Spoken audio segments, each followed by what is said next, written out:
রহস্য ও রোমাঞ্চের ঠিকানা ভূত কুঠিরে সকলকে আরও একবার স্বাগতম জানাচ্ছি। আজকে শুনবেন লেখক পল্লব ঘোষের কলমে তারানাথ তান্ত্রিক ফ্যানফিকশনের গল্প তারানাথ তান্ত্রিক ও প্রতাপগড়ের পিশাচ দ্বিতীয় পর্ব। আমাদের গল্পগুলো শুধুমাত্র এন্টারটেইনমেন্ট হিসেবে নিলেই হবে বুদ্ধিমানের কাজ। এর সাথে বাস্তবের কোনো রকম মিল নেই, যদিও থেকে থাকে সেটা কেবলমাত্র লেখক গল্পের প্লট সৃষ্টির জন্যই করে থাকেন। আজকের গল্পটিতে থাকছে গা শিউরে ওঠা ভয়ানক একটি কাহিনী, আর সাথে থাকছে রহস্য এবং রোমাঞ্চ। তাই গল্পটিকে উপভোগ করতে একদম শেষ পর্যন্ত শুনতে হবে, আর অবশ্যই কমেন্ট করে জানাতে হবে আপনাদের মতামতগুলি। গল্প শুরু করার আগে আপনাদের সকলের কাছে একটাই অনুরোধ, আপনারা প্লিজ আমাদের চ্যানেলটিকে সাবস্ক্রাইব করুন এবং পাশে থাকা বেল আইকনটি প্রেস করতে ভুলবেন না, এবং গল্পগুলো ভালো লেগে থাকলে লাইক এবং শেয়ার করতে ভুলবেন না। শুরু হচ্ছে আজকের গল্প তারানাথ তান্ত্রিক ও প্রতাপগড়ের পিশাচ দ্বিতীয় পর্ব। গল্পের সূত্রধার আমি ইরফান এবং পরিবেশনায় 62 FPS স্টুডিও।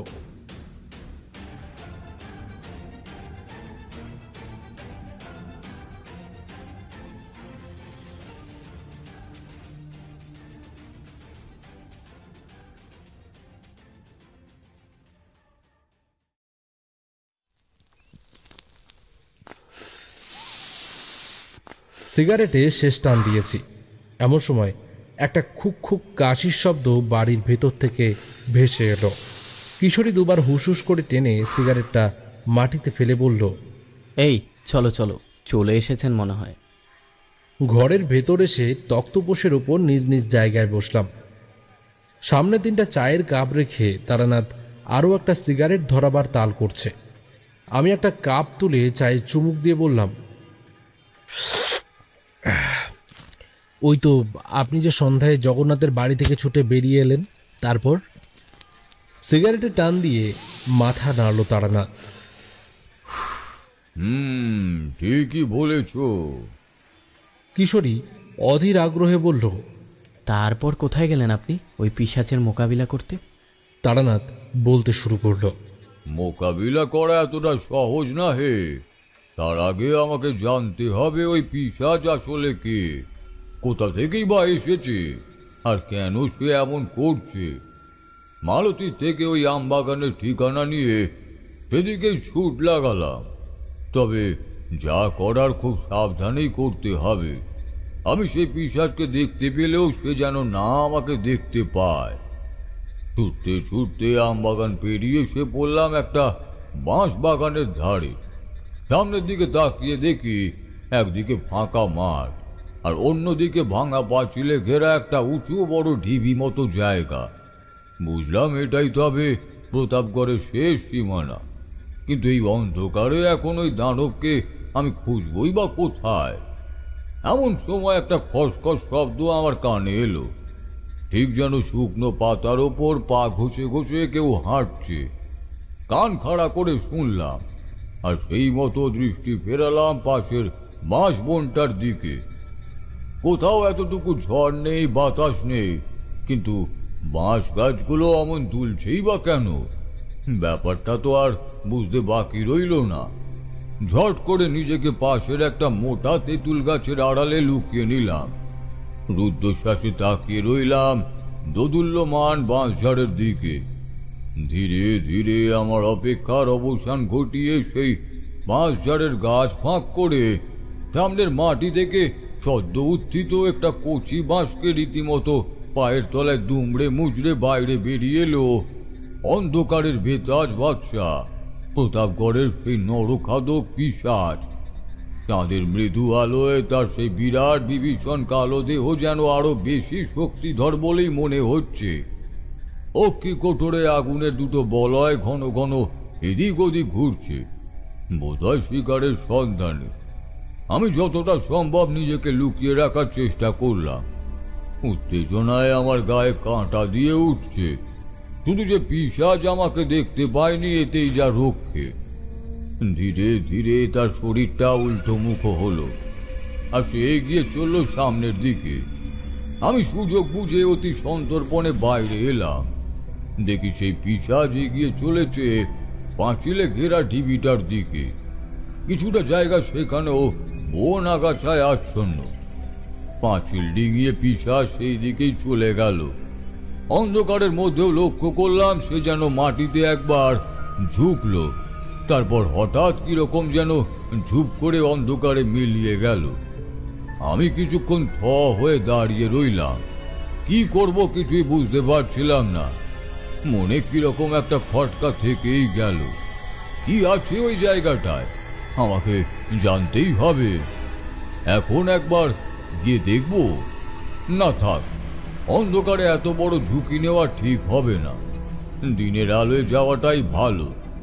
তখন আর যাই হোক, এই পিশাচ অন্তত সামনে আসবে না। বাড়ি ফিরে এলাম। রাতে খেতে বসে জগন্নাথকে শুধালাম, আচ্ছা, এই প্রতাপগড়ের শেষ প্রান্তে ওই বাঁশবনের পরেই তো মাঠ রয়েছে, আর তার একপাশে একটা ভাঙা পাঁচিলে ঘেরা আগাছায় ঢাকা জায়গা দেখলাম। ওটা কি বলতে পারো? জগন্নাথ বলল, ওটা আপনি মনে হয় ওই পুরনো কবরখানাটার কথা বলছেন। ওদিকে গিয়ে স্থানীয় মুসলমানেরা গড় দিত, তবে বহু বছর হলো জায়গাটা সেভাবে ব্যবহার করা হয় না, জঙ্গল হয়ে পড়ে আছে। কিন্তু কেন বলুন তো ঠাকুরমশাই, আপনি কি ওখানে ওই পিশাচের দেখা পেয়েছেন? এ ব্যাপারে আমি জগন্নাথকে আর কিছুই খোলসা করে বললাম না। ওইখানে যে রয়েছে পিশাচের উৎস, সে বিষয়ে আমার আর কোনো সন্দেহই নেই। এবার দিনের আলোয় আমাকে সে জায়গা ভালো করে দেখতে হবে। রাতে খাওয়া দাওয়া সেরে ঘুমিয়ে পড়লাম। সকালে ঘুম ভাঙলো একটা হট্টগোলের শব্দ শুনে। ব্যাপার কি? ঘরের বাইরে এসে দেখি জগন্নাথের বাড়ির উঠোনে বেশ কিছু লোকের ভিড়। উঠোনে গিয়ে দেখি মারাত্মক ব্যাপার। গ্রামের জনা ৫-৬ লোক উঠোনে দাঁড়িয়ে জটলা করছে, আর তাদের সামনে মাটিতে পড়ে রয়েছে একটা আস্ত ষাঁড়ের কাটা মাথা। তারানাথের কথা শুনে এবার আমি আর কিশোরী দুজনই বেশ অবাক হলাম। ষাঁড়ের কাটা মাথা? তারানাথ ধোয়া ছেড়ে বলল, হ্যাঁ ঠিক তাই, ষাঁড়ের কাটা মাথা, তবে ধরটা নেই। জিনিসটা নিয়েই সকলের মধ্যে একটা বেশ জোরদার রকমের আলোচনা চলছে। জগন্নাথকে বললাম, কি ব্যাপার হে, এই ষাঁড়ের মাথা এখানে? জগন্নাথ বেশ গম্ভীর মুখেই বলল, আগে ঠাকুরমশাই, এটা হাড়ু জেঠুর ষাঁড়।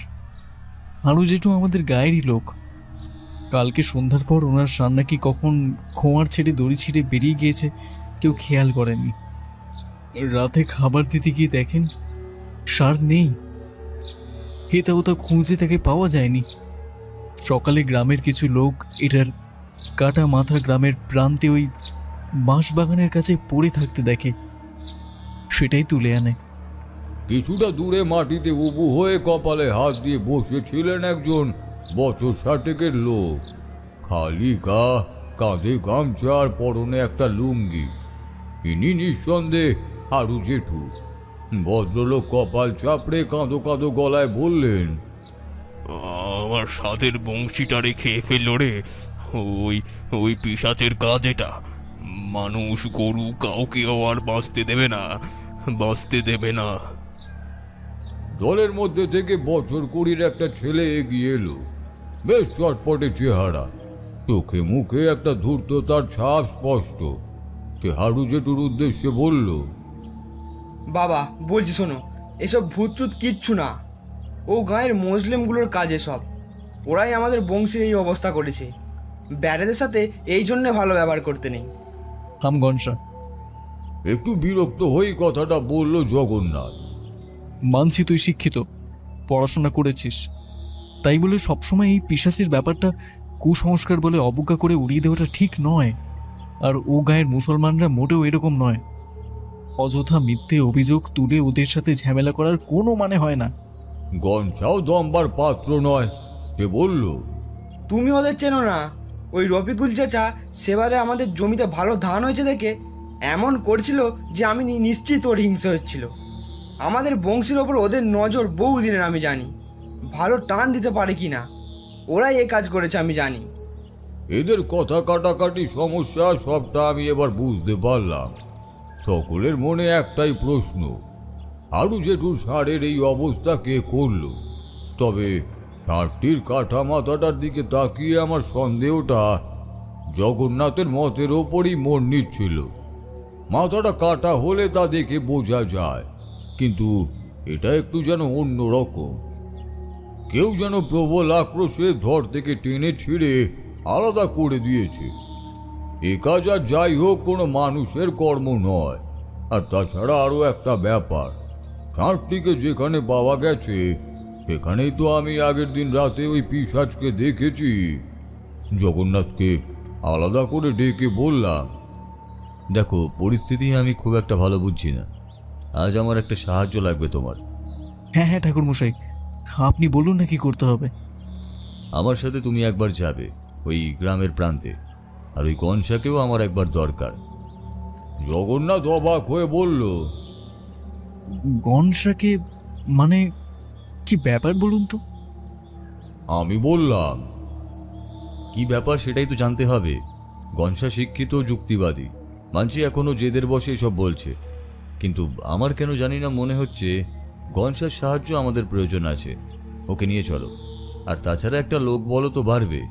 আমার কেন জানি না মনে হচ্ছে রহস্য ওখানেই লুকিয়ে রয়েছে। কথা মতো কাজ হলো। বেলা বাড়তে গনসাকে নিয়ে আমি আর জগন্নাথ চললাম গ্রামের প্রান্তে সেই বাঁশঝাড়ের কাছে। সঙ্গে করে কোদাল, শাবল যা লাগতে পারে নিয়েছিলাম। বরখানার ভাঙা পাঁচিল পেরিয়ে যখন ঝোপটার কাছাকাছি এসে দাঁড়ালাম, সূর্য মাথা চাড়া দিয়ে উঠেছে। ছোট বড় আগাছায় জায়গাটা ভর্তি। অনেক কাল যে এখানে মানুষের পা পড়েনি তাতে কোনো সন্দেহ নেই, কিন্তু একটা ব্যাপার দেখে আমি বেশ অবাকই হলাম। ঝোপঝাড়ের মধ্যে বেশ কিছুটা জায়গায় আগাছা যেন কেটে পরিষ্কার করা হয়েছে।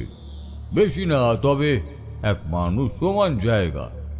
মাটিটা দেখে মনে হয় কেউ যেন জায়গাটা খুঁড়ে আবার চাপাও দিয়েছে, এবং সেটা একবার নয়, একাধিকবার।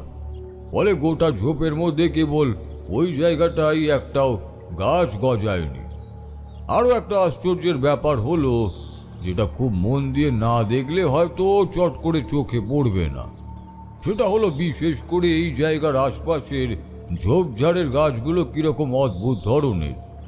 একটা গাছেও ফুল বা ফলের বালাই নেই, তবে পাতাগুলো ঠিক যেন সবুজও না, একটু লালচে আবার রয়েছে তাতে।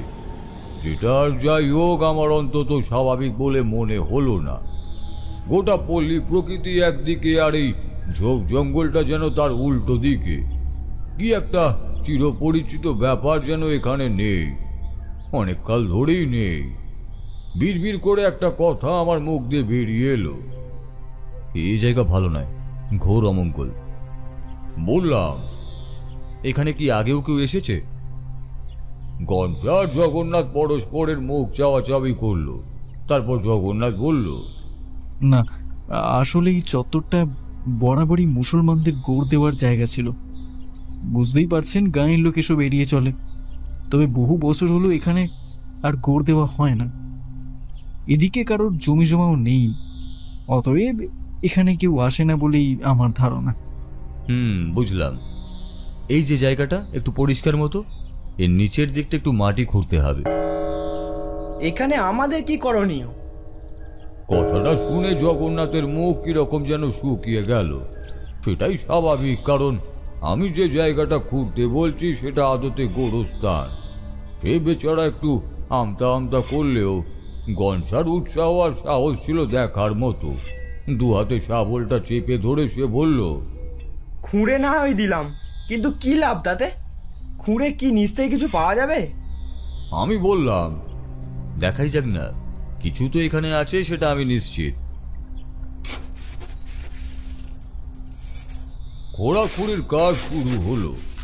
একবার গনসা, একবার জগন্নাথ, একবার আমি পালা করে এ ওর সাথে হাত লাগিয়ে প্রায় ঘন্টা খানেকের পরিশ্রমের পর গনসার একটা শাবলের ঘা যখন মাটির কিছুটা নিচে শক্ত কিছুতে লাগার মতো ঢং করে শব্দ হলো, বুঝলাম আমার ধারণা বা আমাদের পরিশ্রম আর যাই হোক না কেন বিফলে যায়নি, তবে কিছুটা এখনো আছে। তারপর আস্তে আস্তে মাটি সরিয়ে যে জিনিসটা বাইরে এলো সেটা দেখে আমরা তিনজনই বিস্মিত হলাম। একটা বেশ বড় সড়ো চাই, সেটা পাথরের বলেই মনে হলো। জিনিসটা বেশ ভারীও বটে। বহু বছর মাটির তলায় পোঁতা ছিল, তাতে সন্দেহ নেই। গায়ে কাদা মাটি লেগে একদম বসে গিয়েছে। আমি বললাম, তা জানার জন্য এটা আগে পরিষ্কার করতে হবে। গায়ে কাদামাটি লেগে যা অবস্থা। গনসা বলল, এটাকে বাড়ি নিয়ে যাই, কি বলেন? সেখানে গিয়েই না এটার ব্যবস্থা। গনসার মুখের কথা শেষ হলো না। যেখানটায় আমরা দাঁড়িয়ে রয়েছি কিরকম যেন একটা মৃদু আলোড়ন খেলে গেল মাটির ওপর দিয়ে, ঠিক যেন ভূমিকম্প, অথচ ভূমিকম্প নয়। আমরা তিনজনই ব্যাপারটা বুঝতে পেরেছি। জগন্নাথের মুখ ফ্যাকাশে, গনসা রীতিমতো হতচকিত। এটা কি হলো? কি হলো তা আমি না বুঝলেও এটা বুঝলাম, যেটা হলো সেটা একদমই স্বাভাবিক নয়। তার থেকে বরং আরো অমঙ্গলজনক, যেন আমাদের কাজটা ঠিক হয়নি। এই কম্পন সেটারই বহিঃপ্রকাশ।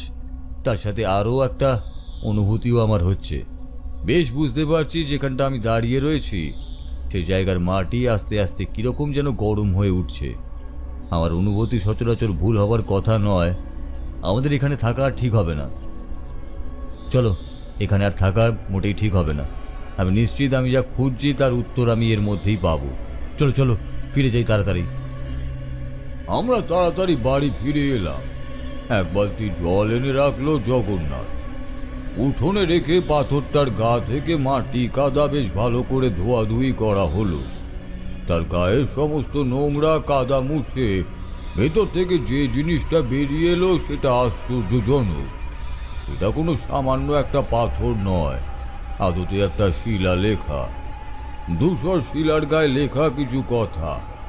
বুঝলাম ভাষাটা ইংরেজি, অর্থাৎ ওই ব্রিটিশ সাহেবদের ভাষা। জগন্নাথ গনসার দিকে তাকালো। দাঁড়াও, আমি দেখছি কি লেখা আছে। এই বলে গনসা শিলালেখাটি আস্তে আস্তে তার দিকে ঘোরালো। তারপর তার গায়ে খোদাই করা লেখাগুলো সে পড়তে লাগলো।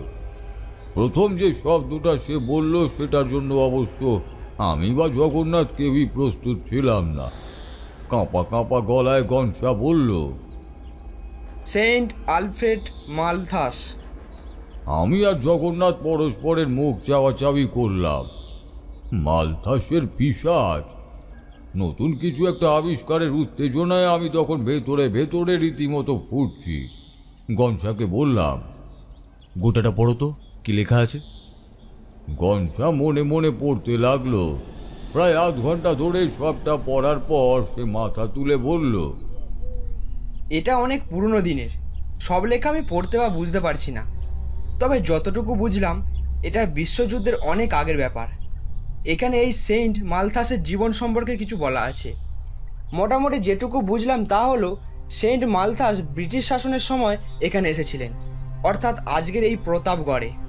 আদতে তিনি ছিলেন এক খ্রিস্টান মিশনারি এবং এই অঞ্চলে পড়াশোনার পাশাপাশি খ্রিস্ট ধর্মের চর্চা শুরু করেন। তার প্রভাবে পড়ে অনেক হিন্দু ধর্মাবলম্বী পরে খ্রিস্ট ধর্মে স্থানান্তরিত হন। তবে কোনো কারণে স্থানীয় হিন্দু ও মুসলিম গোষ্ঠীর সাথে সেন্ট মালথাসের বচসা বাঁধে এবং পরিস্থিতি এতটাই গুরুতর হয় যে তা হাতাহাতির পর্যায়ে পৌঁছে যায়। শেষটায় সকলে মিলে মালথাস ও তার অনুগামী দলকে এখানেই খুন করে। খুব সম্ভবত আমরা এই জিনিসটাই সেখান থেকে পেয়েছি। সেখানেই ওনাকে গড় দেওয়া হয়েছিল, আর বিশেষ কিছু এখানে লেখা নেই। জগন্নাথ হতভম্বের মতো বলল, সেন্ট মালথাস, এনার সাথে ওই পিশাচের কি সম্পর্ক? উত্তরটা বেরিয়ে এলো গনসার মুখ থেকে। মালথাসের পিশাচ। আমি জিনিসটা এতক্ষণে কিছুটা হলেও বুঝেছিলাম। বললাম, যে ব্রিটিশ মিশনারির নাম এখানে লেখা আছে, আমি নিশ্চিত এই পিশাচ আসলে তারই অতৃপ্ত আত্মার প্রতিমূর্তি। ওনার মৃত্যুর পরেও হয়তো এর দাপট দেখা গিয়েছিল এবং সেখান থেকেই এর নাম মালথাসের পিশাচ। তারানাথকে হঠাৎ মাঝপথে থামিয়ে কিশোরী বলল, দাঁড়ান দাঁড়ান, অতৃপ্ত আত্মা যে সেটা আপনি কি করে বুঝলেন? আর তাছাড়া অতৃপ্ত কেন হবে? ওনাকে গায়ের লোক খুন করেছে বলে তার প্রতিশোধ নিতে চান। তারানাথ বলল, অতৃপ্ত কামনা বাসনা বা সুপ্ত ইচ্ছা সিদ্ধির জন্যই হাকিনী ডাকিনী পিশাচের মতো নরকের এসব নিম্ন শক্তিদের ভুলোকে আগমন ঘটে। ভেবে দেখো, যেমনটা ওই শিলালেখাতে লেখা ছিল যে কবরে সাহিত্য সেন্ট মালথাস আদতে একজন মিশনারি, যিনি খ্রিস্ট ধর্ম নিয়ে চর্চা ও প্রচার করেছেন। ধর্ম, বর্ণ, জাতি নির্বিশেষে একটা কথাই বলা, যদি এসবের সাথে যুক্ত মানুষের মনে এমন কোনো বাসনা থাকে যা হানিকারক, স্বার্থপরতা এবং সর্বোপরি অন্যায়ের সূচক, তবে সেই মানুষ মৃত্যুর পরে সাধারণত এই পৃথিবীর মায়া কাটাতে পারেন না।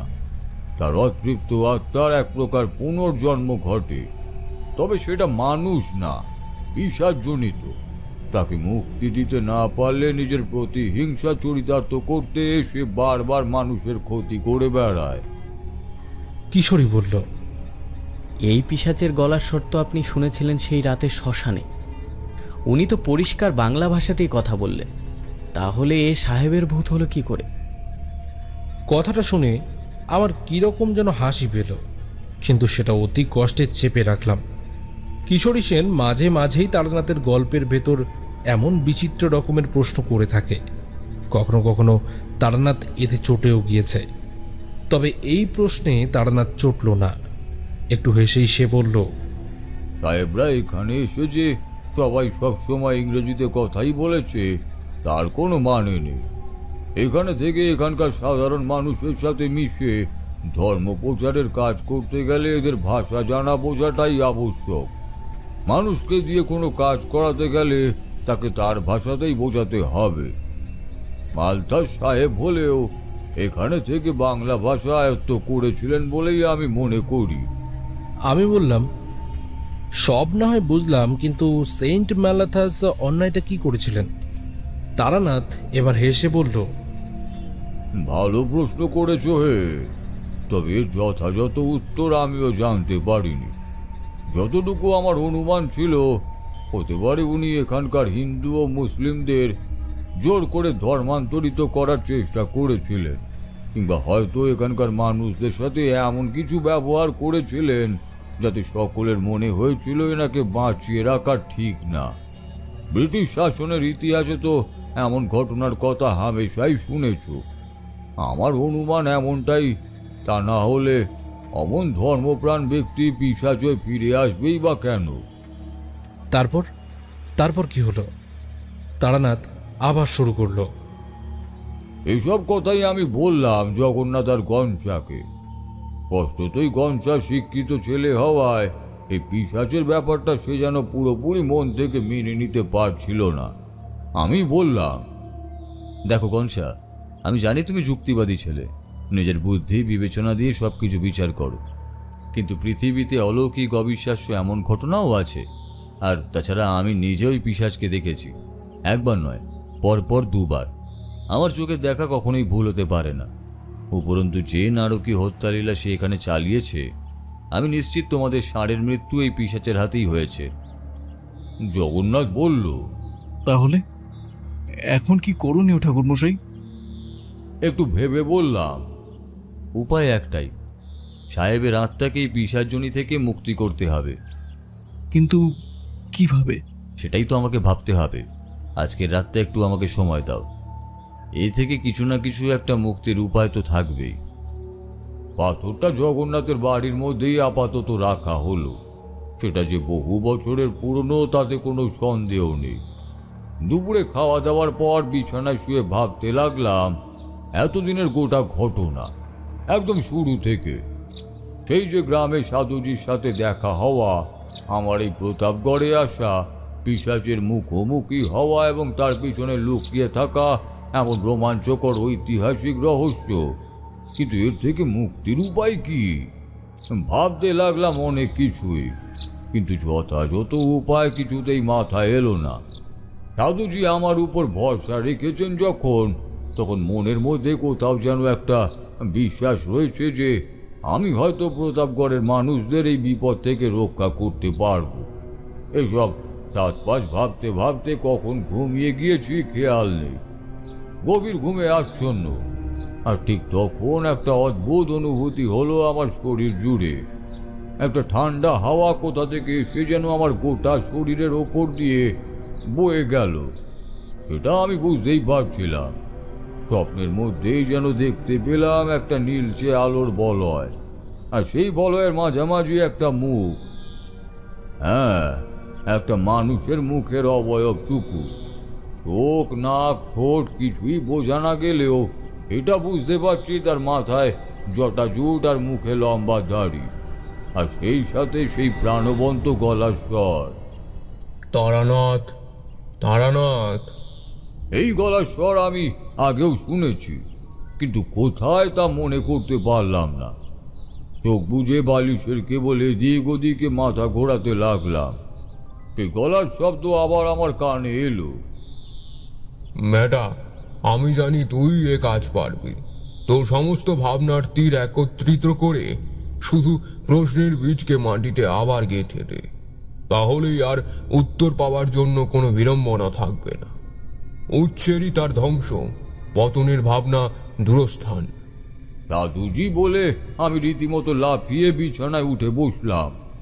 খোলা জানালা দিয়ে তাকিয়ে দেখি সূর্য ডুবে ততক্ষণে বাইরেটা বেশ অন্ধকারই হয়ে এসেছে। এতক্ষণ তার মানে আমি স্বপ্নই দেখছিলাম। হ্যাঁ, স্বপ্নে আমি যার কণ্ঠস্বর শুনেছি ইনি হলেন সেই সাধুজি। এই কণ্ঠস্বরের আদেশেই আজ আমি এসেছি এই প্রতাপগড়ে। কিন্তু সাধুজি আমাকে স্বপ্নের মাঝে কি বলে গেলেন? চুপ করে মাথায় হাত রেখে সবটা আরো একবার ভাবতে লাগলাম। সাধুজির এই উক্তি কেবল অনুপ্রেরণামূলক অভিব্যক্তি নয়।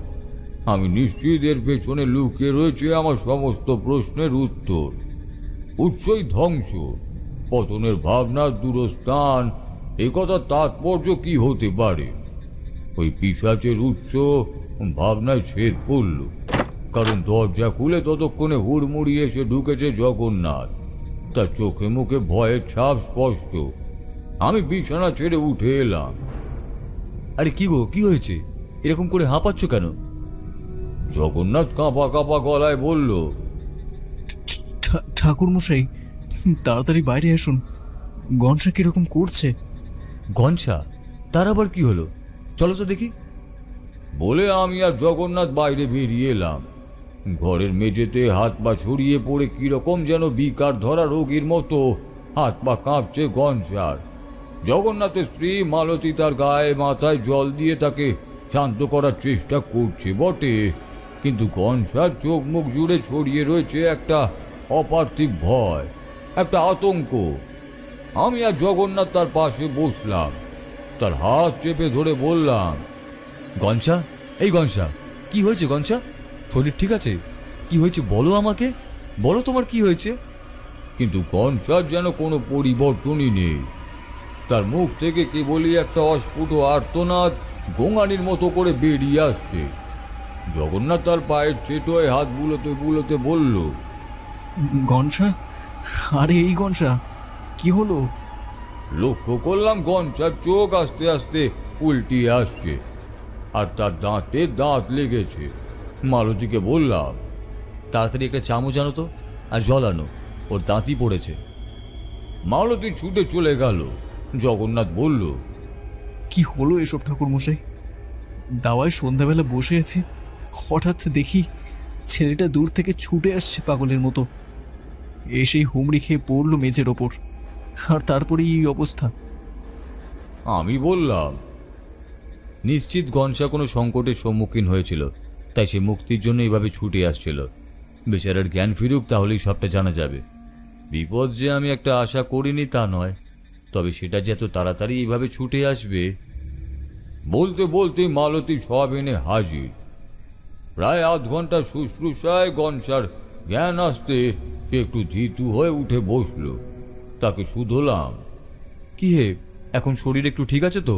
কি হয়েছিল? গনসা আমার হাত চেপে ধরে কাঁপা কাঁপা গলায় বলল, আমি ওকে দেখেছি ঠাকুরমশাই।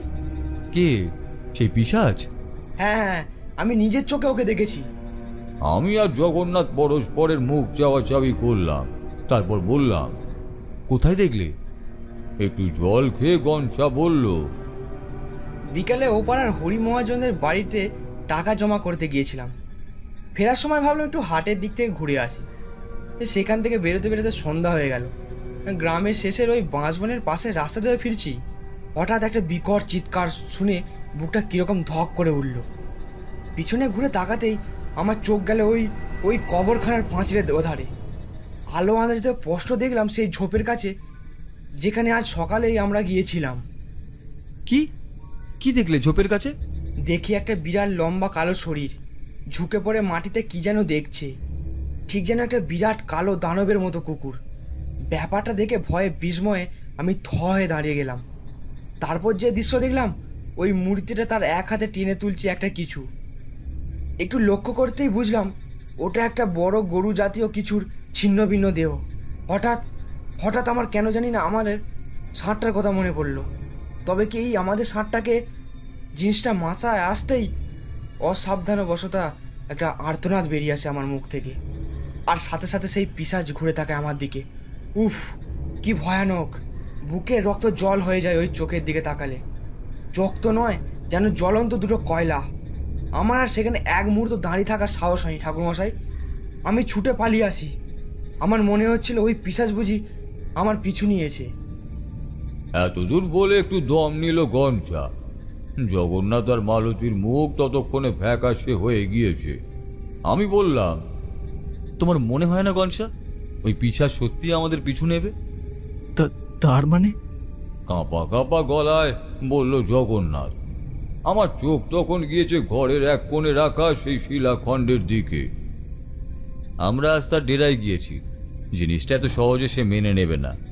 আমরা তিনজনই তার রোষের মুখে পড়েছি। মালতী হাউমাউ করে কেঁদে উঠল।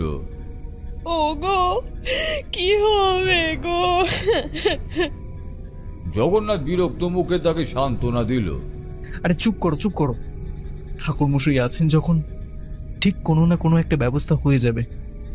এরা সকলেই আমার উপর এখনো ভরসা রেখেছে, অতএব আমাকে এদের এই বিপদের হাত থেকে রক্ষা করতেই হবে। মনে মনে এরকমই একটা দৃঢ় সংকল্প নিয়ে বললাম, বৌমা, আমাকে চটপট একটু গঙ্গা জল দাও তো। মালতী একটা গঙ্গা জলের ঘটি আমাকে এনে দিল। আমি ইষ্টমন্ত্র জপ করতে করতে সেই জল ছিটিয়ে দিলাম ঘরের এদিক ওদিক সর্বত্র। বাড়ির বাইরেটা চারধারে মন্ত্র পড়া জল দিয়ে একটা সুরক্ষা বলয় তৈরি করে রাখলাম। তারপর ঘটিটা মালতীকে ফিরিয়ে দিয়ে বললাম, এই বাড়ির চারধারে আমি মন্ত্রপুত বলয় দিয়ে রেখেছি। ওই পিশাচ যতই শক্তিশালী হোক না কেন, এই বলয় সে ভেদ করে তোমার কোনো ক্ষতিই করতে পারবে না। ঈশ্বরকে স্মরণ করো মনে মনে, উনি সর্বমঙ্গলময়, সবকিছু ঠিক উনিই করে দেবেন। তারপর জগন্নাথের দিকে ফিরে বললাম, আমাকে এক্ষুনি যেতে হবে, আর এক মুহূর্ত দেরি করা চলবে না। ওই দুরাত্মা পিশাচ গ্রামে এসে মানুষের ক্ষতি করার আগেই ওকে আটকাতে হবে। তুমি মালতী। আমাকে থামিয়ে দিয়ে জগন্নাথ বলল, না ঠাকুরমশাই, আপনাকে এভাবে একা ছেড়ে দিতে পারি না। হাজার হোক, আমার এই গ্রামের মানুষদের রক্ষা করার দায়িত্ব আমারও। মালতী আপনার এই সুরক্ষা বলয়ের মধ্যে নিজেকে সামলে নেবে আমি জানি। আমার আপনার সাথে যাওয়াটা খুব দরকার। আমি যাব আপনার সাথে। গনসা উঠে দাঁড়িয়ে বলল, হ্যাঁ, আমিও যাব আপনার সাথে। ওদের কথা শুনে আমি মনে একটু বল পেলাম। বললাম, বেশ, তবে চলো। ওই শিলালেখাটি সঙ্গে নাও, আর নাও একটা ধারালো শাবল। জগন্নাথ বাড়ির ভেতর থেকে শাবলটা নিয়ে এলো। গনসা আগের জড়তা ও ভয় ভাবটা কাটিয়ে এখন বেশ অনেকটাই চাঙ্গা হয়ে উঠেছে। তার মনেও বেশ সাহস ফিরে এসেছে। দেওয়ালে ঠেস দিয়ে রাখা শিলালেখাটি এক ঝটকায় কোলে তুলে নিয়ে গনসা বলল, চলুন ঠাকুরমশাই। গনসার মুখের কথা শেষ হতে না হতেই বাড়ির বাইরে থেকে একটা দুমদাম শব্দ কানে এলো। সাথে সাথেই প্রচন্ড হাওয়ায় ধাক্কা লেগে জানালার পাল্লাগুলো দুমদাম করে একবার খুলতে আর একবার বন্ধ হতে লাগলো। একটা প্রচন্ড শক্তিশালী হাওয়ার ঘূর্ণি এসে এক ধাক্কায় বন্ধ দরজার পাল্লা খুলে দিল, আর সেই হাওয়ার দাপটে ঝুলতে থাকা লণ্ঠন বাতিটা মেঝেতে পড়ে গুঁড়ো গুঁড়ো হয়ে গেল। ঝুপ করে একটা অন্ধকার যেন নেমে এলো বাড়ির মধ্যে। আর ঠিক তারপরেই একটা লালচে আবার আলো ছড়িয়ে পড়েছে চারিদিকে। মালতী মুখে আঁচল চাপা দিয়ে বলল, এ কি হচ্ছে, এ কি হচ্ছে, এ কি অলক্ষণে কাণ্ড! হাতে শাবলটা চেপে ধরে জগন্নাথ বলল, ওই পিশাচ এসে গিয়েছে, আমাদের বাড়ি সে আক্রমণ করেছে।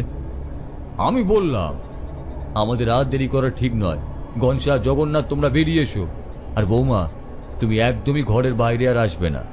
যাই হয়ে যাক না কেন, ভয় পেও না। এই সুরক্ষা বলে তোমাকে সব রকম বিপদের হাত থেকে রক্ষা করবে। চিন্তা করো না, আমি থাকতে আমাদের কারোর কোনো ক্ষতি আমি হতে দেব না। ঈশ্বর সহায় আছেন।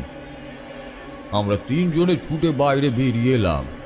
সেই শ্মশানের রাত, যে বিভীষিকা আমি তখন দেখেছিলাম, আজ আবার তা দেখতে পেলাম।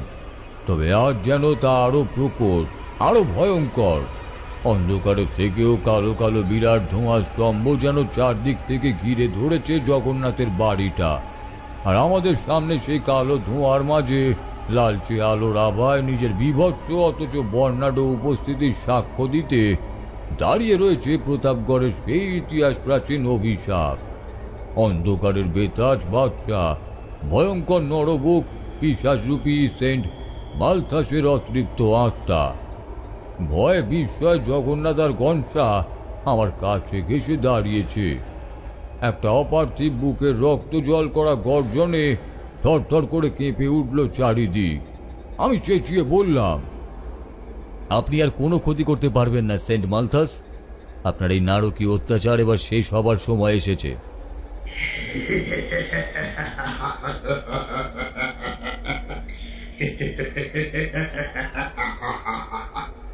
পিশাচের হাসির শব্দে জগন্নাথের গোটা বাড়িটা যেন একবার দুলে উঠল।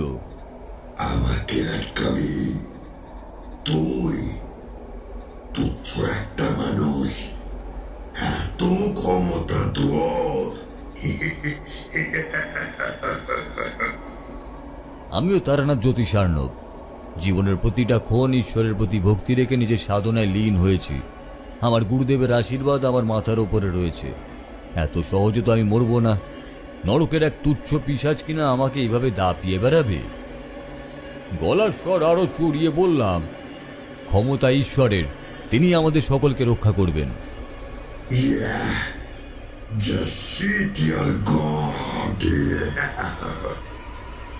রাগে গর্জন করে উঠল পিশাচ। তোদের ঈশ্বর আমার কিচ্ছু করতে পারবে না। যে প্রতিশোধের আগুন আমি আর তোদের বুকে নিয়ে আছি তা আজ মিটিয়ে নেব। তোরা আমার ঘর ভাঙতে গিয়েছিলিস না, আজ তোদের সব কটাকেই দুনিয়া থেকে সরিয়ে দেব।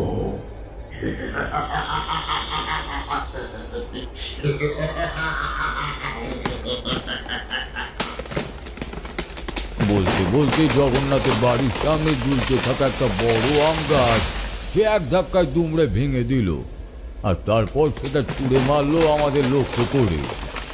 না! এই বলে চিৎকার করে গনসা আর জগন্নাথ আমার পিছনে এসে লুকোলো। কিন্তু আমি জানতাম এর ফলাফল। বড় গাছটা যেন হালকা শোলার মতো হাওয়ার তীরের বেগে সে অদৃশ্য কিছুতে ধাক্কা লেগে মাটিতে পড়ে গেল। আমাদের ওপর তা আর আঘাত করতে পারল না। এসব কিছুই আমার অদৃশ্য সুরক্ষা বলয়ের জন্য। পিশাচ এমন একটা ব্যাপার দেখে রীতিমতো তাজ্জব বনে গিয়েছে। তার ক্রোধ এবার সপ্তমে উঠল। এক বিকট পৈশাচিক চিৎকারে সে তার ভেতরে থাকা সমস্ত রাগ, অভিমান, প্রতিহিংসা ব্যক্ত করে সে বলল, আমি তোদের ছাড়বো না, ছাড়বো না। I will kill you all, kill you. Jagannath আর গনসার দিকে ফিরে বললাম, চলো আমার সাথে, তাড়াতাড়ি চলো। আর আমাদের এখানে দাঁড়িয়ে থাকা ঠিক নয়। ওই শাবল আর শিলাটা তুলে নাও। গনসা বলল, কিন্তু যাব কোথায়? আর আমরা চলে গেলে এই পিশাচ যদি গোটা গ্রামকে শেষ করে দেয়? আমি বললাম, চিন্তা করো না, এই পিশাচের সব রাগ দেশ এখন কেবল আমাদের ওপর। আমাদের লক্ষ্যর হাতে ধরা না দিয়ে আমাদের পিছনে ধাওয়া করিয়ে ওকে গ্রামের বাইরে নিয়ে আসা। সেই কবরখানাতেই আমাদের যেতে হবে। ওখানেই এর উৎস, আর ওখানেই এর ধ্বংস হবে। আর একটু সময় ব্যয় না করে শিলালেখাটি বুকের মধ্যে জড়িয়ে ধরে জগন্নাথ ছুট লাগালো বাড়ির পিছন দিকে। তাকে ধাওয়া করে ছুটে গেল গনসা। সব শেষে শাবলটা হাতের মুঠোয় চেপে ধরে আমি ছুট লাগালাম রুদ্ধশ্বাসে। পেছনে সেই পৈশাচিক গর্জন আর হাওয়ার সাথে আমাদের ধাওয়া করে আসছে পিশাচ। তার প্রধান্বিত গলা আমার কানে আসতে লাগলো বারবার, আমি তোদের ছাড়বো না। আমার হাত থেকে পালিয়ে বাঁচতে পারবি না, কিছুতেই না। আমরা তিনজনে রীতিমতো প্রাণ হাতে নিয়ে ছুটছি। সামনে জগন্নাথ ভারী পাথরটা নিয়ে ছুটতে গিয়ে বারবার হাঁপিয়ে পড়ছে। বুঝতে পেরে আমি পেছন থেকে বললাম, ভয় পেও না জগন্নাথ, আমি আছি পিছনে, এগিয়ে চলো, তুমি পারবে, পারতে হবেই তোমাকে। আলো আঁধারিতে ছুটতে ছুটতে পায়ে বেশ কয়েকবার হোঁচট খেলাম। ব্যথাও লাগলো, রক্তও ঝরতে লাগলো বুঝতে পারলাম। কিন্তু তাও ছোটা থামালে চলবে না। ঈশ্বর সেদিন যে আমাদের সহায় ছিলেন তা বলাই বাহুল্য। অবশেষে ছুটতে ছুটতে সেই পাঁচিল ডিঙিয়ে আমরা এসে পড়লাম কবরখানার ভেতর। জগন্নাথকে চেঁচিয়ে বললাম, ওই ঝোপের দিকে চলো, তাড়াতাড়ি। জগন্নাথ বেচারা পাথরটাকে বুকে করে এতদূর ছুটে এসে হাঁপিয়ে পড়েছিল। টলমল পায়ে সে আবার দৌড়ে যাওয়ার চেষ্টা করলো। ঝোপের কাছাকাছি আসতেই অন্ধকারে কিছুতে একটা হোঁচট খেয়ে সে মাটিতে মুখ থুবড়ে পড়ে গেল।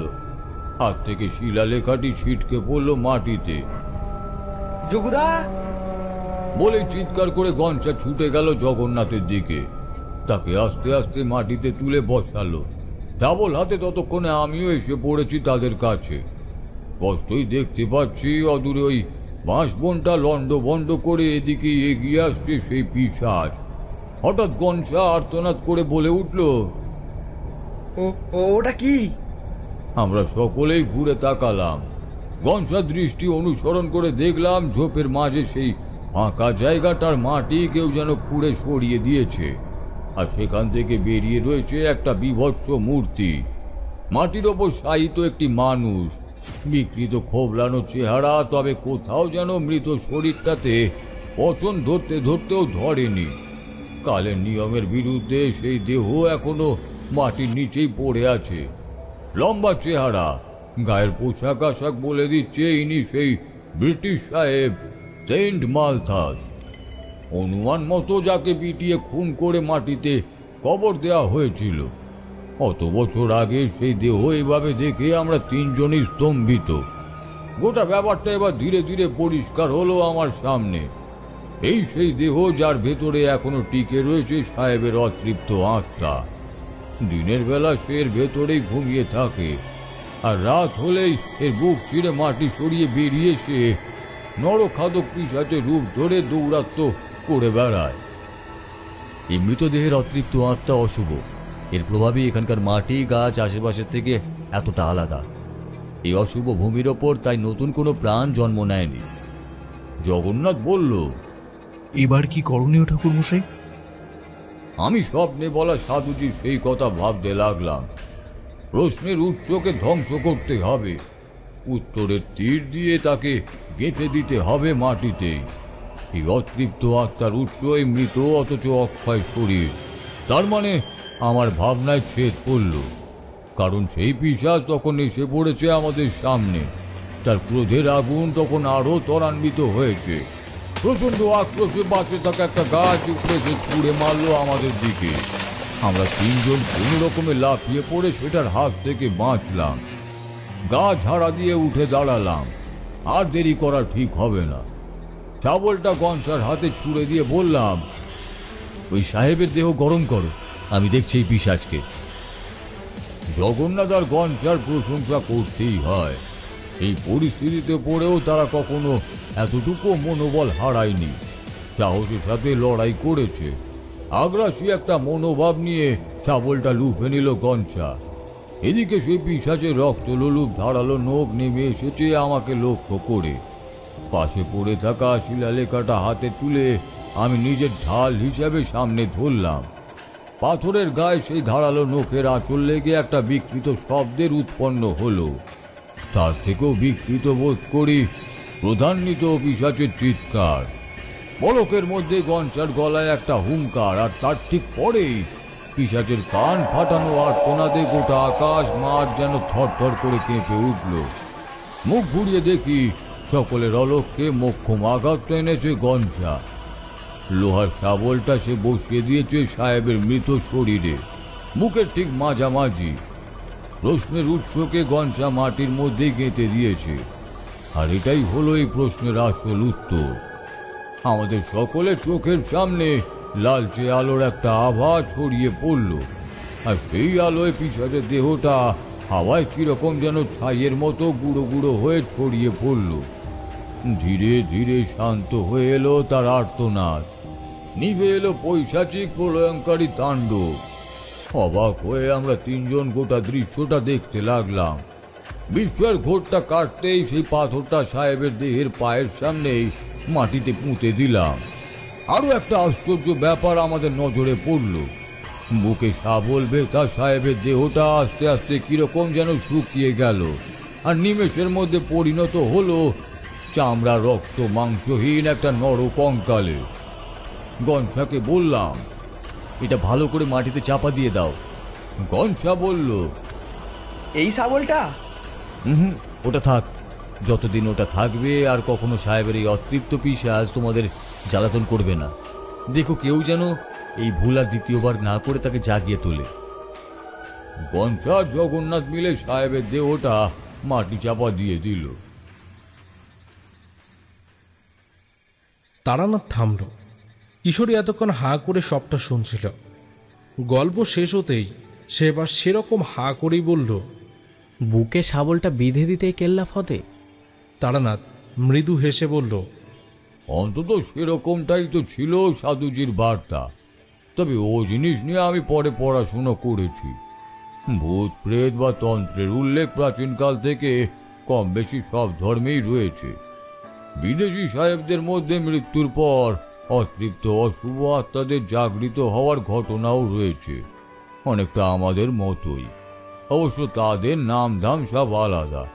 তাই দাফন করার আগে তারা নাকি মৃত মানুষটাকে গজাল বা বড় পেরেক দিয়ে কফিনের সাথে একেবারে গেঁথে দিয়ে তবেই সমাধিস্থ করত, যাতে না মৃত্যুর পর তার অতৃপ্ত আত্মা আবার বাইরে আসতে পারে।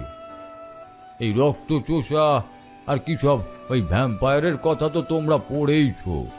তাদের বুকে গজাল ঢুকে তবেই তাদের বধ করা যেত, আর গঞ্জাও ঠিক সেটাই করেছিল। জাতি ধর্ম নির্বিশেষে ঈশ্বরের মতো শয়তানের নানান নাম, নানান রূপ, নানান চরিত্র। তবে শয়তান তো শয়তানই।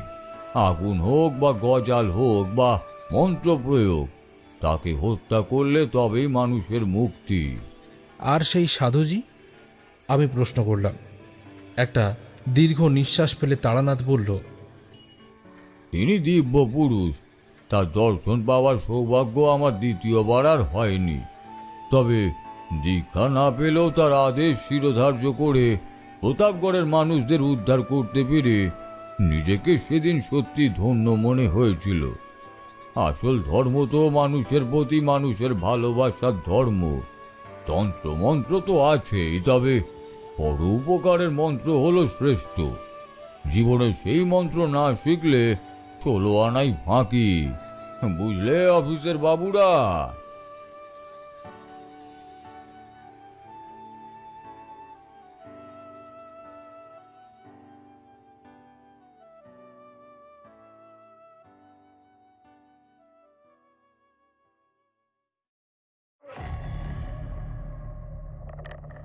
এতক্ষণ আপনারা শুনছিলেন পল্লব ঘোষের কলমে তারানাথ তান্ত্রিক ফ্যান ফিকশনের গল্প তারানাথ তান্ত্রিক ও প্রতাপগড়ের পিশাচ সেকেন্ড পার্ট তথা শেষ পর্ব।